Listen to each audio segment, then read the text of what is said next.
Nah, sekarang kalau kita lihat nih ya, benda ini saya buatnya agak besar nih ya, benda.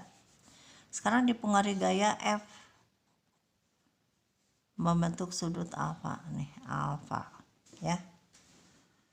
Kan tadi dikatakan bahwa percepatan itu sebanding dengan resultan gaya yang bekerja ya.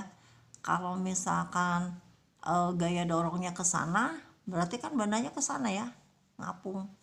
Nah, tapi kalau misalkan saya sekarang saya kasih gaya ini, kita pengaruhi benda ini dengan gaya membentuk sudut alfa, ya dia tidak akan terbang. Ternyata kan bendanya bergeraknya ke sini, ke kanan. Artinya ada apa? Ada gaya yang menggerakkan benda ini ke kanan ya. Jadi bukan gaya F lagi yang bekerja pada benda untuk benda bergerak ke kanan, yaitu apa? Masih ingat gaya apa ini kalau membentuk sudut alfa di samping? F cosinus alfa ya. Nah, jadi gaya yang menggerakkan benda ini tuh bukan F untuk benda bergerak ke kanan, tapi F cosinus alfa ya. Kalau gaya menurut gaya yang mengerjakan benda ini adalah F, berarti kan benda ini kan terbang.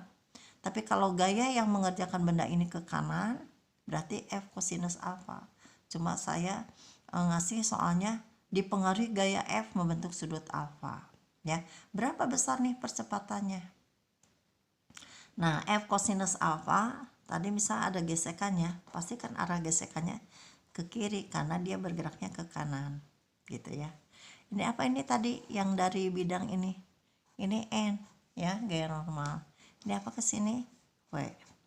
Sekarang F ini selain dipengaruhi, nah sekarang saya buat begini ya. Ini saya buat gambar lagi ini pada sumbu X ya, sumbu X. Ini sumbu Y gitu ya. Ini sumbu Y. Kalau saya lihat. Jadi di sini ada dikatakan gaya-gaya ini dipengaruhi sumbu X dengan sumbu Y. Nah, F ya dipengaruhi sumbu X itu F cos alpha ini. F maka dipengaruhi sumbu Y juga. Jadi gaya ini selain pengaruhi sumbu X, sumbu Y, ini ada gaya lagi ke sini ya. Nah, kalau di sini alpha berseberangan sama kan dengan di sini. Maka gaya apa ini yang di depan sudut? Gaya apa ini yang di depan sudut? Yaitu apa? F sin alpha ya. Nah, sekarang berapa percepatannya? Tadi A sama dengan sigma F per M. Bendanya bergerak ke kanan, berarti yang mempengaruhinya adalah pada sumbu X ya. Kita katakan gini, Fx aja per M. Maka di sini sigma ya, sigma Fx ini F cos alpha per F cos alpha dikurang gaya F per M gitu ya. Nah, sekarang sigma Fy-nya bagaimana? Sigma Fy-nya ya. Sekarang ini artinya gaya-gaya pada sumbu Y-nya gaya apa aja? Ada N, F sin alpha, dan W. Tadi kalau pada sumbu X ini apa? F cos alpha dan gaya F ya. Nah, pada sumbu Y adalah N, F sin alpha, dan W. Sekarang kalau bendanya ke sini ya, ke kanan, boleh nggak ya kalau bendanya lagi bergerak ke kanan nih, lagi bergerak ke kanan, tapi begini, ke atas ke bawah, ke atas ke bawah, tapi dia bergerak ke kanan, bisa aja kan ya. Misalkan ada mobil nih ya, sambil dia bergerak ke kanan, tiba-tiba dia ke atas ke bawah, nah mungkin ada polisi tidur gitu ya. Nah, tapi waktu dia bergerak ke kanan terus dia ke atas ke bawah, artinya apa? Selain dia dipengaruhi oleh sumbu X, dia sumbu Y-nya juga bergerak ya, ada percepatan juga. Tapi kalau misalkan bendanya dia bergerak ke kanan begini, artinya sumbu Y ini ya, sigma Fy ini dalam keadaan seimbang, berarti sama dengan 0 ya, dalam keadaan seimbang. Tapi kalau misalkan benda dia waktu bergerak ke kanan sambil dia ke atas ke bawah begini, ya, selain ke horizontal dia bergerak terus dia bergerak vertikal, berarti sigma Fy-nya M kali A gitu, ada percepatan. Tapi pada saat kalau benda dia bergeraknya begini, ya, nah ini dalam keadaan seimbang. Jadi kalau seimbang bagaimana? Nah ini F sin alfa dengan N itu kan ke atas, ini kan ke bawah. Kita ambil kalau ke atas positif ya, jadi begini, N ditambah F sin alfa melawan W gitu ya, sama dengan 0. Artinya kalau saya mau cari berapa sih besar gaya normalnya, sama dengan W dikurang F sin alfa ya. Nah jadi kamu bisa tahu kalau benda sudah dipengaruhi begini, berapa besar A-nya? Nih. Ini baru satu benda ya. N-nya adalah ini. Nah, tadi yang ini tadi saya lupa bilang N-nya. Kalau pada saat tadi bendanya bergerak begini, berarti N-nya apa? Ini dipengaruhi F-nya sejajar dengan sumbu X ya. Berarti N-nya itu kan sigma Fy sama dengan 0 ini ya, jadi dia bergeraknya kan begini, dipengaruhi gaya F, berarti N sama dengan W gitu ya. A nya adalah ini. Kalau yang ini F nya searah dengan sumbu X ya, sedangkan yang ini adalah F sekarang dipengaruhi sudut alfa. Sekarang kalau benda di bidang miring, nih saya buat ya gambarnya gede gini, bidang miring. Nah ya, tadi kalau misalkan benda dia meluncur ke bawah, A-nya ke bawah ya, gaya apa yang menggerakkan benda ini ya, berapa besar A-nya gitu ya. A sama dengan sigma F per M tadi ya. Nah sekarang kita uraikan dulu gaya-gayanya. Ini bidangnya miring, gaya apa yang selalu ditimbulkan dari bidang ini?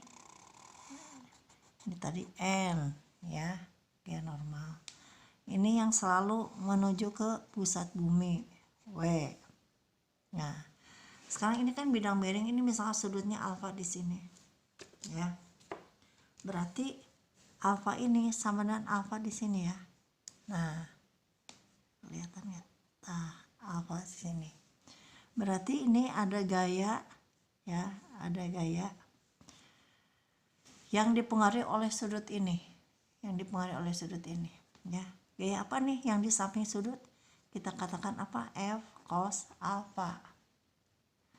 Nah ini kalau kita buat yang sejajar dengan bidang ini adalah, yang sejajar dengan bidang ini adalah ini ya, ini sumbu X ya, gini sejajar dengan bidang sumbu X, yang ini sejajar dengan maka ini adalah sumbu Y nya ya, sumbu Y nya gitu. Ini sumbu X, ini sumbu Y. Nah jadi ada gaya yang dipengaruhi ini ya, sumbu ini, sumbu Y ya, F cos alfa, karena ini di samping sudut, maka gayanya kalau misalkan saya pengaruhi begini, ini alfa ini sama dengan di sini kan ya. Nah gaya apa ini yang menggerakkan benda ini? Ini gaya yang di depan sudut alfa ini kita sebut dengan F sin alfa ya. Jadi sekali lagi alfa ini kan sama dengan alfa ini, berarti gaya yang dipengaruhi ini ya, gaya ke bawah sini, ini kita katakan F cos alfa, sedangkan gaya yang menggerakkan benda ini gitu kan, alfa ini kan sama dengan alfa ini juga, ini adalah F sin alfa ya. Jadi apa yang menggerakkan benda ini? F sin alfa ya, F sin alfa. Misalnya kalau ada benda bergerak ke sini pasti melawan gesekan. Gesekannya kemana? Selalu berlawanan dengan arah gerak benda, ya. Nah, nih kurang F per M, ini baru satu benda ya. Nah gitu. Nah sekarang bagaimana N-nya, berapa besarnya? Nah ini tadi kan ini sigma fx ya, ini sigma fx nih, sigma fx. Nah sekarang kalau sigma fy-nya, kan bendanya dia turunnya begini, benda turunnya begini ya, turun gitu.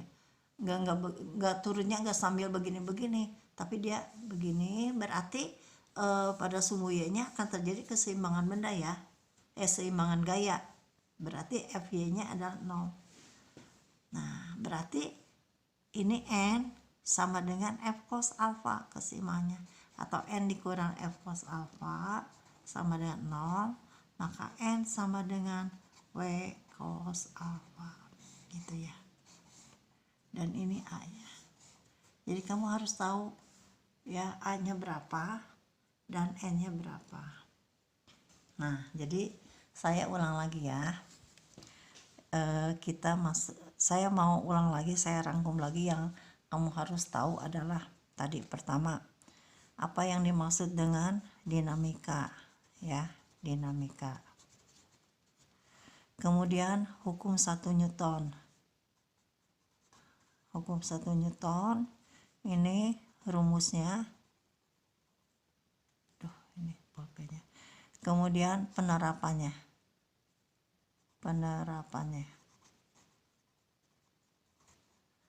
Kemudian hukum 2 Newton. Tadi hukum 1 Newton ini apa? Sigma F sama dengan 0 jika V sama dengan 0, V sama dengan konstan, dan A sama dengan 0 ya. Nah hukum 2 Newton di sini rumusnya harus tahu, dan penerapannya.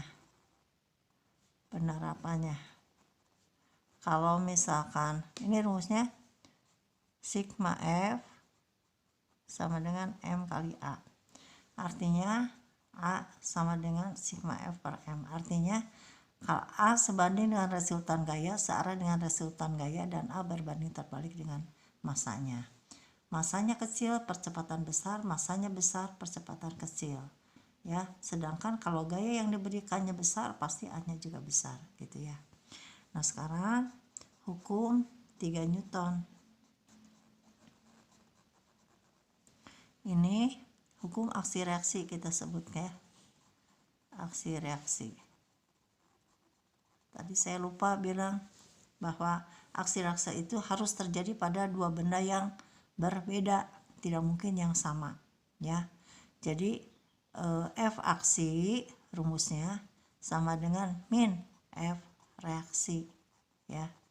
Ini hukum 3 Newton. Kemudian tadi kamu udah tahu yang namanya pasangan gaya-gaya. Ini gaya W, ini N. Kemudian kalau dikasih gayanya mendatar, di sini adalah gaya gesekan. Berapa A-nya dan berapa N-nya ya. Kemudian kalau misalnya dibuat membentuk sudut alfa ya, berapa A-nya dan berapa N-nya gitu ya. Kalau kemudian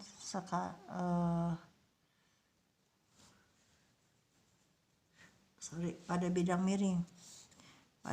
miring ya, arah ke sini, berapa A-nya dan berapa N-nya. Nah ini yang kamu harus tahu. Sekarang kita masuk ke